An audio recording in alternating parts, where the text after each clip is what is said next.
अस्सलाम वालेकुम दोस्तों।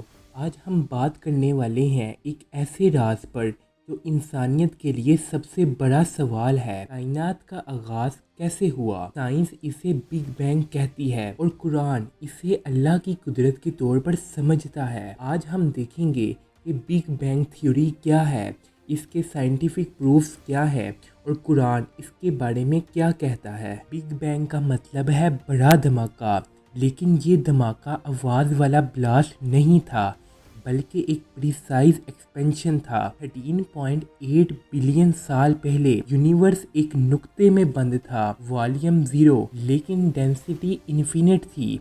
वहाँ से एक बड़ा एक्सपेंशन हुआ और आज का ये बड़ा यूनिवर्स वजूद में आया। स्टीफन हॉकिंग कहते हैं कि प्रिसीशन ऐसी थी जैसे एक आदमी ने अपने पाँव पर बॉल पॉइंट रखा हो और वो बिलियन साल तक गिरे बगैर उसी जगह पर रहे। अगर थोड़ा भी इम्बैलेंस होता ये कायनात बन ही नहीं सकती थी। पहले सेकंड्स प्रोटॉन्स, न्यूट्रॉन्स और इलेक्ट्रॉन्स बने।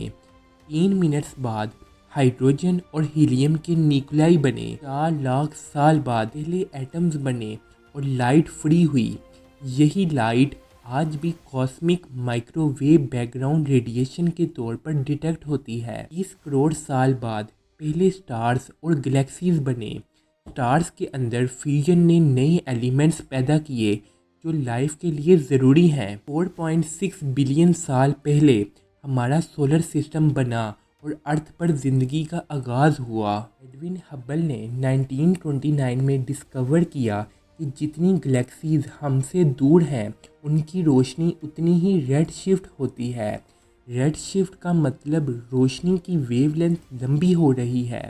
इसका मतलब गैलेक्सी हमसे दूर जा रही है।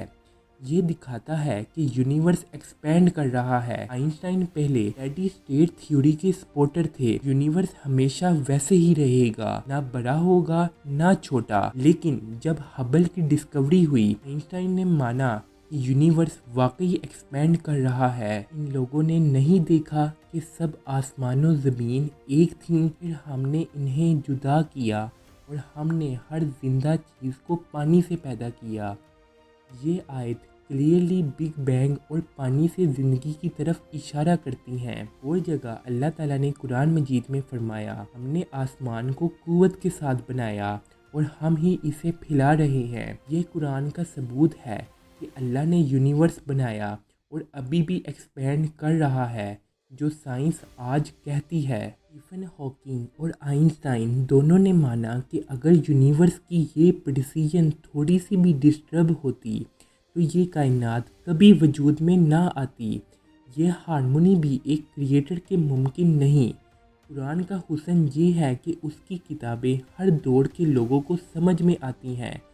जो 1400 साल पहले समझ गया वो भी सही था और जो आज हम साइंस के ज़रिए समझ रहे हैं वो भी सही है। बिग बैंग थ्योरी सिर्फ साइंस का मॉडल नहीं बल्कि कुरान की तस्दीक भी है। साइंस हमें बताती है कि कैसे यूनिवर्स बना और कुरान हमें बताता है कि क्यों। ये दोनों चीज़ें एक दूसरे को सपोर्ट करती हैं और हमें अल्लाह की कुदरत का एहसास दिलाती हैं। दोस्तों, ये थी कहानी बिग बैंग थ्योरी की। साइंस की रोशनी में भी और कुरान के ज़रिए भी ये कायनात इतनी प्रिसाइज और इतनी अजीम है कि बिना एक क्रिएटर के इसका वजूद मुमकिन नहीं था।